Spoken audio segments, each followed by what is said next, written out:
Now it's time for Lefties losing it, and gosh, the Democrats are getting desperate.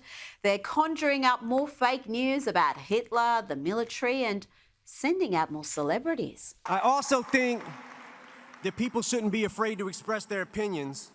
And I don't think anyone wants an America where people are worried about retribution or what people will do if you make your opinion known. I think Vice President Harris supports a future for this country where these freedoms and many others will be protected and upheld. Just inspiring stuff there from Eminem. You probably didn't know it was him because you can see his face. Yeah, the most anti-free speech, pro-censorship candidate is the one who's going to protect our freedoms. Well done, Eminem. And his entire speech went for about a minute. I don't know why he even bothered to show up, but it certainly got Barack excited. I'm nervous, but on the surface I look calm and ready to drop bombs, but I keep on forgetting. Dun, dun, dun, dun, dun, dun, dun, dun, dun, dun, dun. I thought Eminem was going to be performing. I was going to jump out. Love me some Eminem. Oh, gosh, I should have given you a cringe warning before that clip. I do apologise. He's a big fan of Eminem, really. Don't the Democrats tell us words are violence and misogynistic, violent lyrics about women are unacceptable? But they're happy with this. I don't want to hit no woman, but this chick's got it coming. Someone better get this before she gets kicked in the stomach. Talk about safety and security. Well, when we do that, let's also always remember the violence against women. You don't like it, then pill off. Every last woman on earth I'll kill off, and I still would. I'm sick of bitches, sick of nagging bosses, bitching while I'm washing dishes. Women will endure almost any abuse. So I tie the arms and legs to the bed, set up the camera, and twice on a look, 2 peas in a tripod. Love me some Eminem. You know what? I used to love me some Eminem too before he became so lame that he became a parody of himself, and not even a funny parody like this. I'm sorry they, them. I never meant to hurt you. Put your pride flags high, tin walls. It's coming out the closet. One more time. Superb. He must change all those lyrics and make them Democrat-friendly. Let's hear more from the Hangover gang doing Eminem. This looks like a job for me. I don't care about the economy. I'm a billionaire, so if you're me, it don't matter who wins the presidency. You want to know why they're getting increasingly desperate with all this fake Hitler news and the celebrity endorsement? It's because they're losing. We're losing!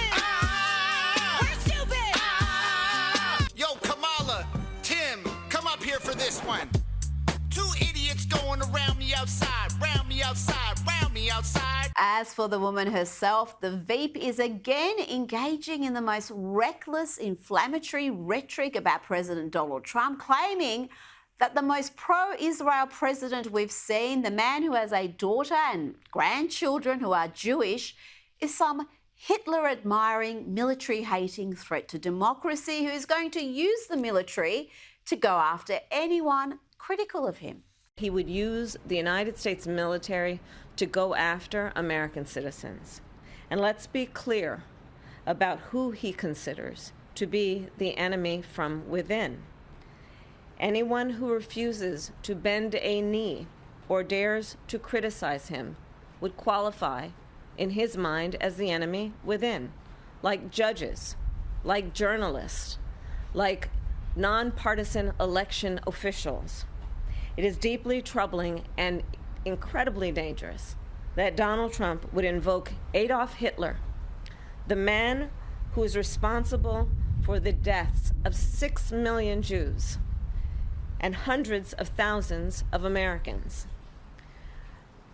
All of this is further evidence for the American people of who Donald Trump really is. Yes, they are desperate, all right, and it shows. Here's Kamala Harris earlier today on CNN saying she thinks Donald Trump is a fascist. Do you think Donald Trump is a fascist? Yes, I do. Yes, I do. And I also believe that the people who know him best on this subject should be trusted. Absolutely disgusting antics there. The people who know him best, what, the handful of miscreants that were sacked? Is that who she's talking about? And continuing the fascist line, here is Karine Jean-Pierre also doing her bit to possibly incite the next leftist nutter to try to assassinate Donald Trump. And to be praising Adolf Hitler is dangerous and it's also disgusting. So just to be clear, when you said we do agree, President Biden believes that Donald Trump is a fascist. I mean, yes, he said himself. The former president has said he is going to be a dictator on day one. You know, the Democrats and VP Harris seem to be devoid of joy these days. In fact, Kamala Harris is reminding me of someone. Sick and tired of the negative, dark, divisive, dangerous vision and behavior of people who support Donald Trump. It's time for us to say no. We are not going backwards. Oh dear, let's hear from a woman who is trying to inject some joy, some frivolity into Kamala's rally, but all she ends up doing is treating the crowd like they're simpletons. This is how you talk to toddlers, not adults. If you know it, I'm going to sing it. Bum, bum, ba-da-dum. Hey, that's really good. Okay, let's try something different.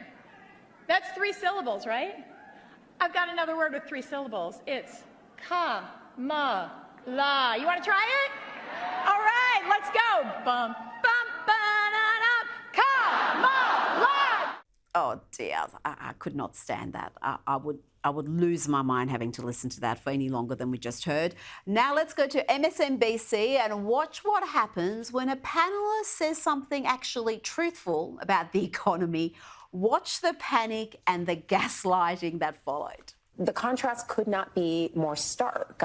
Yes, we have a dismal economy, but we are also facing the prospect of fascism. And actually, the economy isn't even that dismal.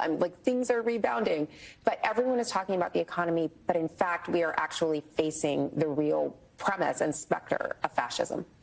I think on the economy, too, all the data suggests that that's not the case, but there's a feels issue with the economy. The vibes Things are poor. feel expensive. People feel bad about it. And even if they don't feel bad about their personal economy, they feel bad or worry about their kids or their neighbors or others. And yes, that is throughout history, Angelo, a ripe climate for an autocrat, which is exactly what Project 2025 ushers in. It just feels expensive, folks. The economy's great. You're not really struggling to pay your bills. It's just the vibe. It's the feels. But MSNBC got a shock when they spoke to Arab Americans about who they're backing. No one put up their hand for Kamala. Who's voting for Kamala Harris here? Absolutely no. No. Not possible. There's nothing she can do or say for us to change our mind. And here's an unhinged academic saying men who don't vote for Kamala must be sexist and should be shot. There are going to be some males in our society that will refuse to vote for a potential female president because they don't think females are smart enough to be president. We could line all those guys up and shoot them. They clearly don't understand the way the world works. Did I say that? Scratch that from the recording. I don't want the deans hearing that I said that. Let's bring in Sky News contributor Kosha Gator for the latest from the US. Kosha, let's start with that CNN town hall where Kamala Harris called Donald Trump a fascist. That's after she claimed he admires Hitler. What do you make of these tactics so close to November 5? She seems to have chosen her closing argument. In her 90-day sprint, she toyed with sort of an economic message, a couple of other things, and now she's coming back to the tried and tested, he's Hitler, he's a fascist, that whole argument. I don't think it's going to make a difference, number one, to the everyday working class people and middle class people in the electorate who don't care about that. We've seen this movie before. It's also very irresponsible. Many people have been saying that, given that the man has literally dodged 2 assassination attempts and the media swept it under the rug, and here we are back to this rhetoric. It's incredible that they would go down this road, as you said, with 2 assassination attempts in as many months. And it's the boy who cried wolf. We've heard this hysteria, hyperbole from them over and over again. No one's buying it other than that voter bloc that's going to vote for her anyway. Yeah, it's going to be interesting to see if it has any impact. Now, let's look at a hilarious self-own here from the Washington Post, which has gone Trump derangement crazy. They did some polling. They commissioned some polling and found that voters trust Donald Trump to protect American democracy more than they do Kamala Harris, despite the rhetoric they've been hearing from the Washington Post and others. When asked which of the two candidates would do a better job of defending against threats to democracy, 43% picked Trump and only 40% picked Harris. And this was from a sample of just over 5,000 registered voters in the swing states of Arizona, Georgia, Michigan, Nevada, North Carolina, Pennsylvania, and Wisconsin. And this is the same paper, Kosha, that is just pushing those Democrat talking points endlessly about Trump being a threat to democracy. So funny. They have just been framing it as this abstract idea, threat to democracy. I don't think they even know what it means necessarily. And the only concrete thing they point to is J6. On the other side, what's a threat to democracy? Do you trust if the elections are being conducted fairly and properly? And 70% of Republicans and 40% of all Americans don't think that's the case. Do you think you have a border? Because without a border, you can't have a country. We all know where the country sees either party on that issue. And other things too, like the criminal justice system. Do you think it's fair, or is it applying different justice standards to different people? Case in point, Trump himself. So on all those issues, demonstrably, the other side has really kind of given away the high ground on being preservers of democracy, yet the packaging of it is something that they can't seem to get away from. Now, former Democrat Tulsi Gabbard, she was the Hawaiian congresswoman for many years, has officially joined the Republican Party. She announced the move on stage at a Trump rally in North Carolina. It is because of my love for our country, and specifically because of the leadership that President Trump has brought to transform the Republican Party and bring it back to the party of the people and the party of peace, that I'm proud to stand here with you today, President Trump, and announce that I'm joining the Republican Party. Kosha, I can't believe that. I mean, it was a few years ago she ended Kamala's campaign to be president. That was brutal. She took her down systematically, and now she's a Republican. It really is a remarkable evolution. She came on the political scene. Everybody loved her on the other side. She talks about how she grew up a lifelong Democrat. She's a woman. She served in active combat.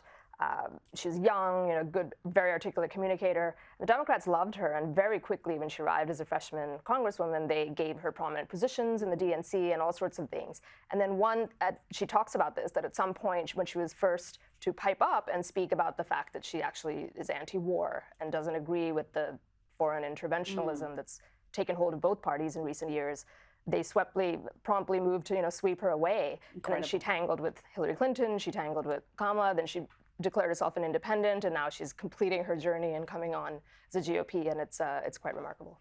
And she says they've abandoned their values. She hasn't left them. They've left the values that they once embraced, and there really is no choice. If you don't want to have war, if you value free speech, free expression, there's really only one side of the major parties that you can sit with. Now, the Democrats are in panic mode. We've seen all the Hitler talk, all the fascist talk. And Kamala Harris is, instead of being in the swing states, she's in Texas talking about abortion. I mean, what is the strategy here? Why would she waste any time in a state where she's got zero chance? So there's only two scenarios in which a candidate would do this. One is they have a complete lock on all the battleground states. They've got it in the bag, and they're trying to expand the battlefield, and no indication so far suggests that's at all the case with her. The other reason is you're kind of on some level throwing in the towel, where you know that the battlefield is shrinking, and you want to throw your support behind the downstream, the down ballot candidates, the Senate and congressional leaders, because sort of the writing might be on the wall for the national, and that's why she's doing that. There's a tight race there with Senator Cruz and his opponent, and maybe she's throwing in there. So they don't want to lose all three, that they want to have something so that the Republicans aren't. And throw her support exactly to do that, so that at least... Surely we're not there yet for them. I mean, it's very tight, but it is an interesting tell. It is an interesting tell. It's either one, where she's got the whole thing in the bag, and we're all going to be surprised because that's not what the polling or anything indicates, or it's the other, that she's kind of given up and she's helping the lower tier. Now, former Republican Liz Cheney is backing the Harris-Walz team, and it's rumoured that she is now in the running for a critical position within the administration, if they were to get up, a cabinet post, no less. Is this something that could unify the left and the right? I asked this knowing the answer, but I know there's a lot of people on the left, a lot of people in the media who see this as a win for the Democrats. How do you see it? In a way, it's no surprise, and it does point to maybe personal career ambition is coloring Liz Cheney throwing down with Kamala Harris on top of her ideological alignment. It also, again, shows that point about how the two parties have really converged in the last 40 years in being the party of war and foreign adventures and all of that.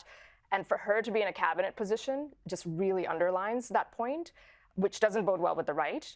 She's probably become one of the most hated figures on the right, Liz Cheney, and as evidenced by her loss in Wyoming. I reckon Kamala's more popular amongst Republicans than Liz Cheney. She's viewed as almost sort of harmless in a way, or like a puppet or a pawn, as opposed to Liz Cheney is a little bit more malicious. I think she's seen as a traitor. So I think as someone who has pretended to be on your side and turns out to be anything but, there's more venom for that sort of person. And I think there's people within, you look at how Robert F. Kennedy Jr. is being treated, there's probably more venom for him than there is for a lot of Republicans. And Tulsi, who we just Tulsi, yeah, absolutely. Now, the son of George Soros, Alex Soros, continues to post pictures of himself with leading Democrats. Often they are visiting him in his apartment. Tell me, Kosha, about the influence of Soros and his many foundations on the American political life. He has been enormously successful in influencing the US justice system, for example, and I would argue for the worse. But this is something I think that doesn't get spoken about enough. A lot of money, a lot of effort goes into extending this influence. Yep, and he's flexing, obviously, because he loves to show those photos of rubbing shoulders with prominent Democrats. And he's flexing that his multi-billion dollars, he's taking over the mantle of his father, George Soros, who's very, very elderly, and he's going to carry on the family business, if you will, which is, as you say, they're very rich, so they can just throw money at different causes and lobby, but they've also been very insidiously effective at influencing local politics and throwing money into races that people don't pay attention to, like the local district attorney, local prosecutors, but that actually really do affect the American way of life. And we've seen that in places like California and Chicago and elsewhere, where they have decriminalized things and don't hold people accountable, don't enforce the law, and just all the mayhem that unleashes. A lot of those fingerprints lead back to the Soros family. Well, New York Post has done some fantastic reporting on just how far and wide this influence has spread. But you're right, those DA races may not seem significant when you're thinking about who's going to be president, but they have enormous power, and this two-tier justice system, the crime rate, all those sort of issues we talk about emanate from there. Yeah, it's a big problem, because if people don't enforce the law or prosecute bad wrongdoing, you see crime increase, and then people always point to El Salvador as an example where you go the other direction, and pretty quickly you can see crime decrease, and both George Soros and Alex Soros have been on the first side of that equation. As we say, elections have consequences. Vote accordingly. Kosha Gator, thanks for your time tonight. Pleasure.